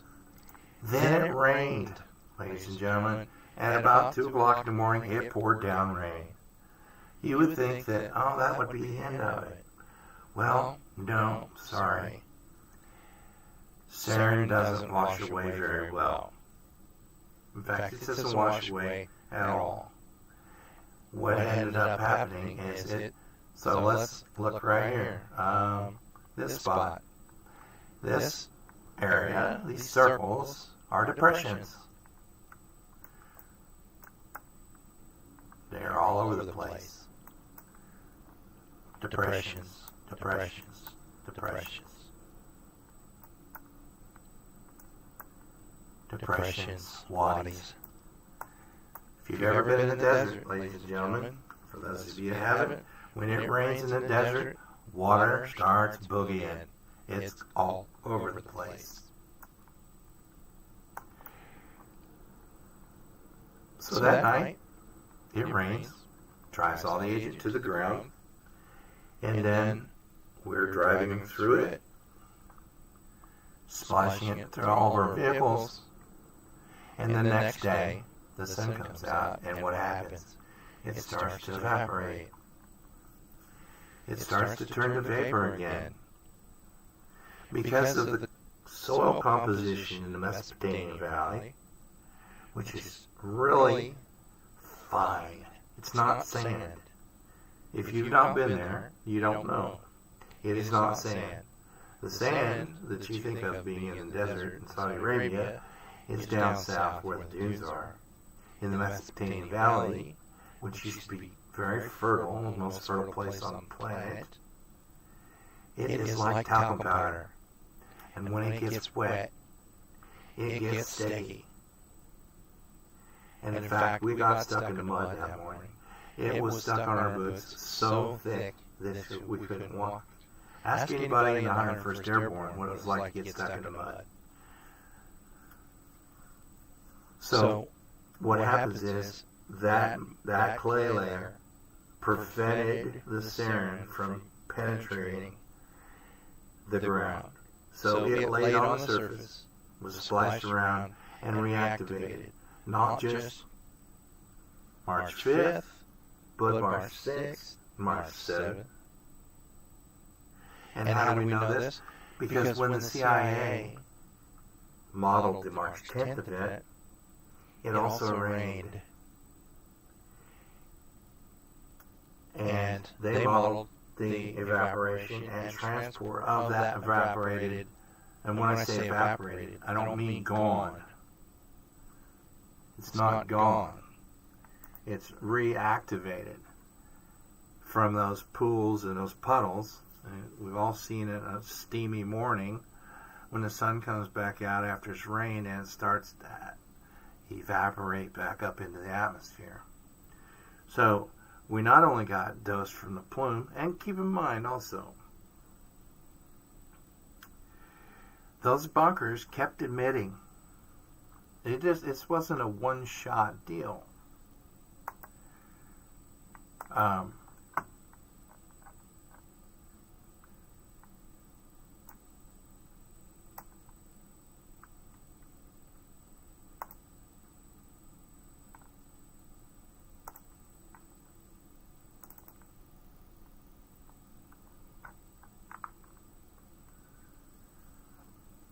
Those rockets kept launching, they kept colliding, they kept splitting open, they kept emitting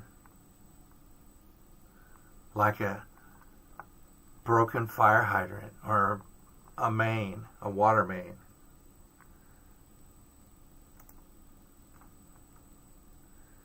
So they're still emitting through the night. So that agent is being dispersed all over this area. That's why I've with confidence, drawn this plume area, because it's no less indicative than what the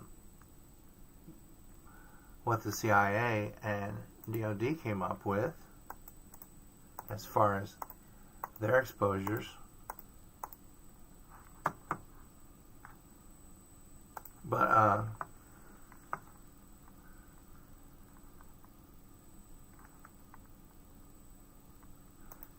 here's my point, and I'm going to summarize, and then I'm going to end this for today. I'm not looking. If there was a smoking gun, I'd have found it. But I have found a lot of spent shell casings. You see my point? And what I'm going to do over the coming weeks is, now that I've got this to a relative manner to which I could start reporting this. Right now I've got 63 gigabytes, over 24,000 files ready to go. And they're everything from the rockets, where they came from, what happened when they got to Bunker 73, how CIA manipulated the quantities, the investigations that went into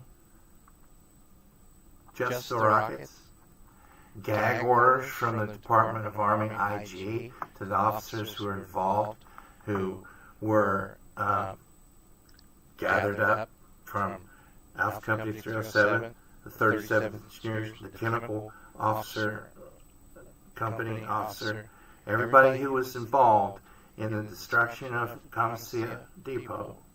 When this broke, they were given orders and promoted and all sent to Fort Leavenworth to the Command Staff College, where the Department of IG, where the IG could sequester them and keep them from talking to the media.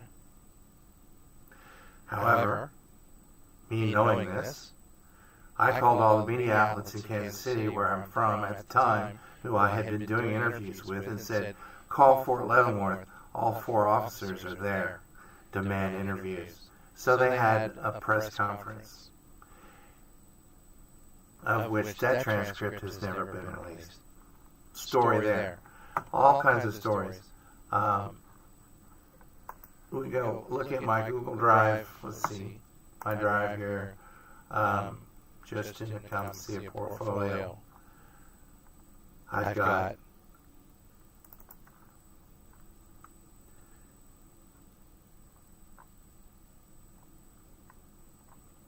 this is from the Rudman Commission. I got all the source documents. Cyclosarin's toxicity panel. This is from CIA and DOD reports. By the way, these have all been removed just in the last couple months. They don't want you to have them.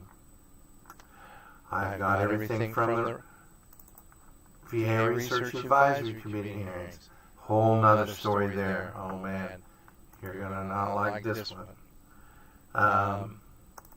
Report of the panel. Yeah. Thousands and thousands of pages.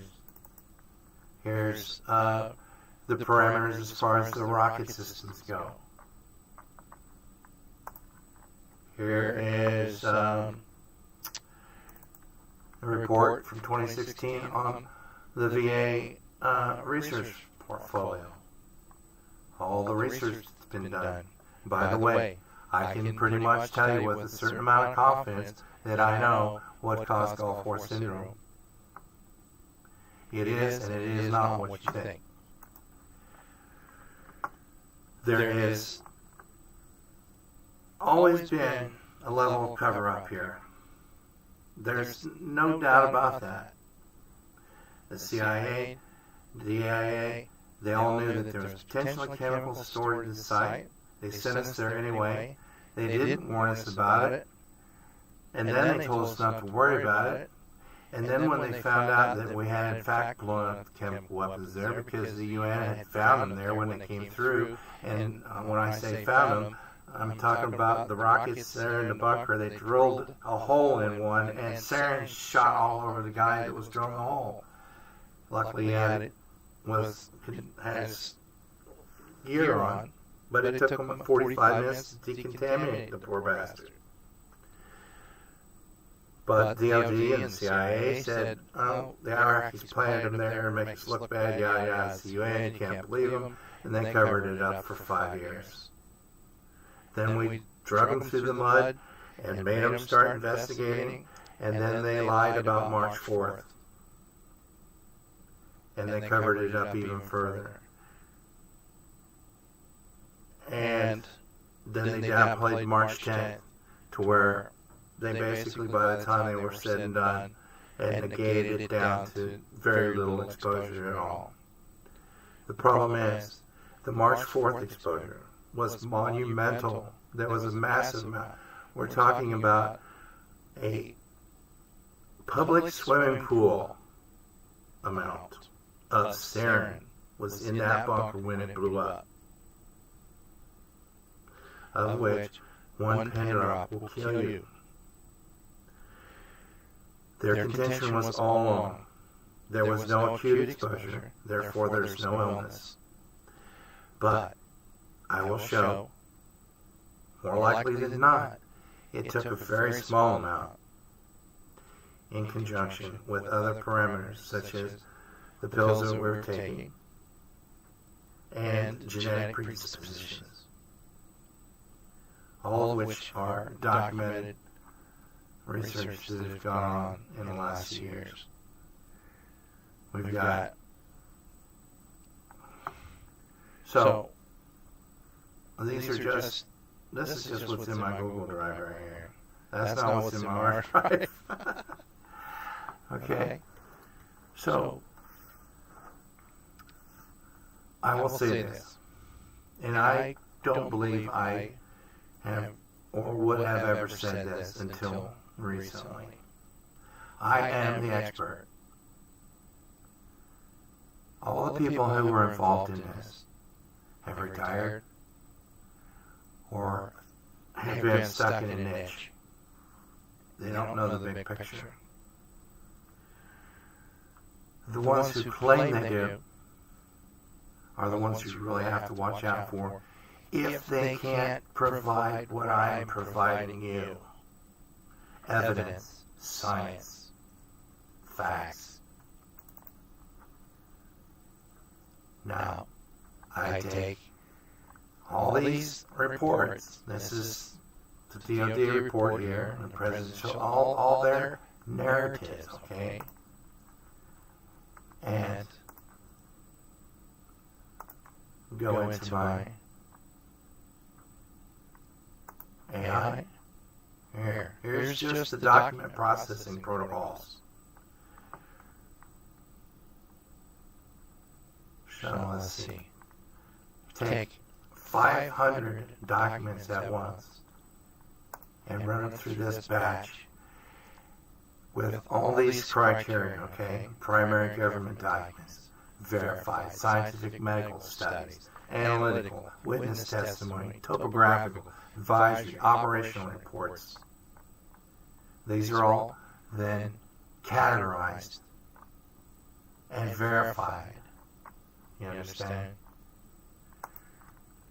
Through these, and then referenced, batched. And so, here's just some of the bibliography that I have of all the research, documents, everything that pertains to the work. That's one page. I have 50 pages. Okay? Improving project, and we're talking, not only have I been working on this since 1995, and I was at Khamisiyah, so I know what happened, but I've just spent the last year and a half at the master's/PhD level, because where I am, the master's is a terminal degree, with the advanced graduate level GIS and remote sensing certificate. It is the highest degree that you can get here. What I'm getting at is, and like I stated earlier on, I did draft legislation. Oh, here's all the troop location data abstractions. You can see here that unit, where they were that day, precise movements, each one, and those were extracted from all those intelligence documents. Here's personnel levels. This was not given to me by the Department of Defense. This was pulled from all the declassified documents that they had in Gulflink for years that are now gone, and using AI and GIS put back together. So, here's what I'm getting at. I'm going to start doing these videos here on YouTube and Patreon, which I'm not familiar with, but getting ready to use. And here's the reason why I have to monetize this. Because I've done this for 30 years for free. That's fine. I was never looking to do this as a career. In fact, I really don't want to do this. I'm tired of it. It's an obsession. I can't help it. Because I now have the truth. As close as it's ever going to get. And I have to get it out there. But I need help. Just this AI is $200 a month. I'm getting ready to leave the academic institution where I'm at, so you're talking high-speed internet and being able to crunch all the satellite data and office. I've got costs. Plus, I need to have servers to where I can archive this body of documentation so that it can be accessible to everybody on the planet. And it's not stuck in some archive in St. Louis along with the Ark of the Covenant, you know.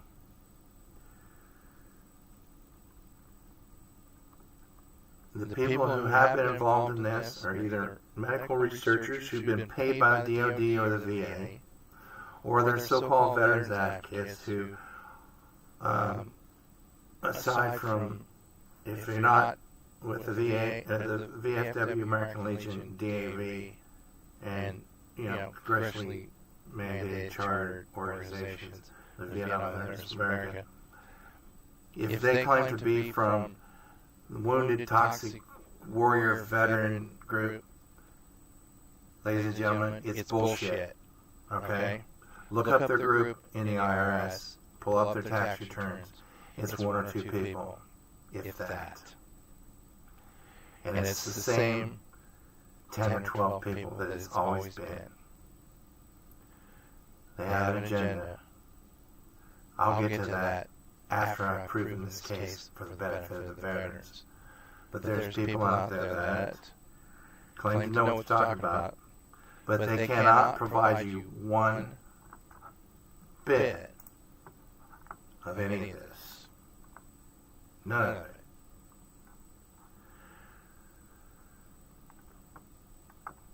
So I'm going to have membership levels. It does a couple of things. First of all, social media is full of fake accounts. And they love to make veteran fake accounts. And they'll troll all these groups. And they're easy to spot because they're always a top contributor, but they only post about every 6 weeks or so because they're moving around through different groups, posting the same thing over and over. Usually a link to some snake oil remedy. You look at their profile, they've got maybe 10 or 12 pictures. They've got no posts except for these groups that they post to. And no family stuff, no holidays, nothing. It's completely bogus. And we're talking about there is a large portion of these that go around to all the veteran groups and stir up shit because, as was reported not long ago, a good portion of Facebook accounts and X and all these come out of Africa, the Middle East, and Russia. Part of the subscription is to prevent these trolls from clogging the system with a bunch of crap that has been in the way of us getting to the bottom of a lot of this. Gulf War veterans issues were used early on as to fortify and incite distrust, mistrust in the government. Not that there's profound reasons not to trust. I've just sit here and called the CIA a liar 15 times at least. But you have to be able to prove it. And you have to be able to show it. And they never did. And they still don't. In fact, I saw on one group just the other day, somebody's reposting videos from press releases from 25 years ago, as if to say, the Department of Defense and the VA is still not recognizing Gulf War veterans, blah, blah, blah, blah. Bullshit. Okay? It's not true. So, I've got different levels. I'm asking for assistance. I am 100% disabled. It's very difficult for me to do this and to work and whatnot. That will help offset some of that. Also, it gives people a chance to contribute to something that is tangible and usable. And this is not just me tooting my horn here. I'm going to, over the next few weeks, try and post daily a whole gamut of stuff that, once it's out, people will then understand the full scope of what happened, what has been said happened, what really happened, and gives our troops the means by which to reopen this investigation fully and completely. Because if I'm correct, and there's some 30, 40, 50, 60,000 troops that were under this plume on March 4th, which I truly believe, if they are determined to have not been exposed, and they're not on a list somewhere, that means they're going to have a hard time getting treatment and compensation under the Back Act. Because the list is wrong, the diagnostic code is wrong, and everything that went into it is wrong. Because here's the problem. If there's 40,000 troops that were exposed this day, and they show up as not exposed, then all the epidemiological and medical research that's gone into Gulf War veterans is wrong. Because those veterans are showing up as control subjects as having not been exposed when they were exposed. And they were not just exposed once, but they were exposed March 4th, March 5th, March 6th, March 7th, and then again on March 10th, 11th, 12th, and 13th. So that means everything we think we know about Gulf War veterans' illnesses is wrong, but there's been good science. We just need to go back through and take the good stuff, take the bad stuff out, and look at it just like I've done here. I didn't do all the meteorological study modeling that the CIA and DoD paid to have done of these plume models and whatnot. I don't have to. I can take the good science that they did and plug in. You see, plug and play. And I'll get more into the nuts and bolts of what models they used, how they tweaked them this direction. Essentially, they used 5 different atmospheric models, which was not suited for this type of work. And they just laid them over top of each other, and then drew an outline. And said, if you're in that outline, then you were potentially exposed. Well, but then they came back a year or two later and said, well, that model wasn't right, that model wasn't right, and this model wasn't right, so now they're going, don't draw around this, you see. And then they said, well, there wasn't as many rockets there as we thought, so they shrank it even further, to where, when it was all said and done, the smallest potential number of troops were exposed. But in actuality, it's much worse. It's much bigger. And there shouldn't be any lists at all. If you were in the Kuwaiti theater of operations anywhere during this time period, you should be assumed. That's a big pill to swallow, but I'll prove it. So,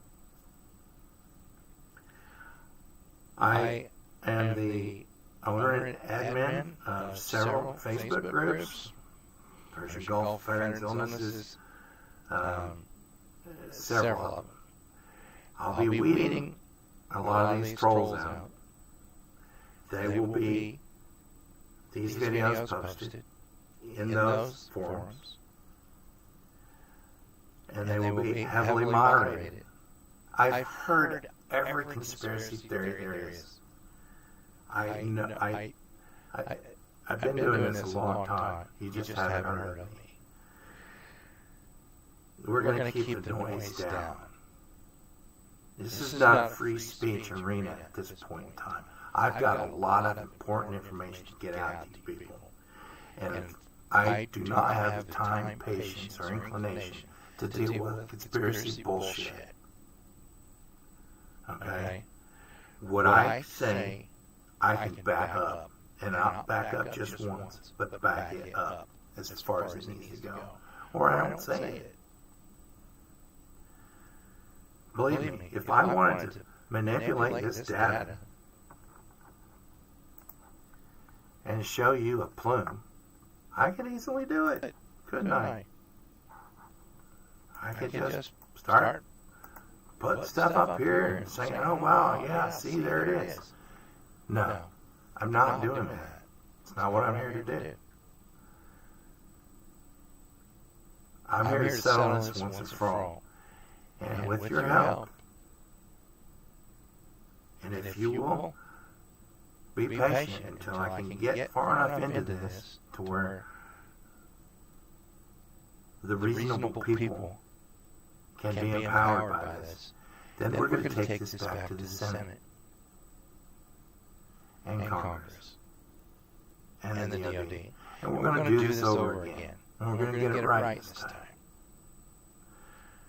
Because now we've got 30 years hindsight and we've got science. Well, we still have it. Now,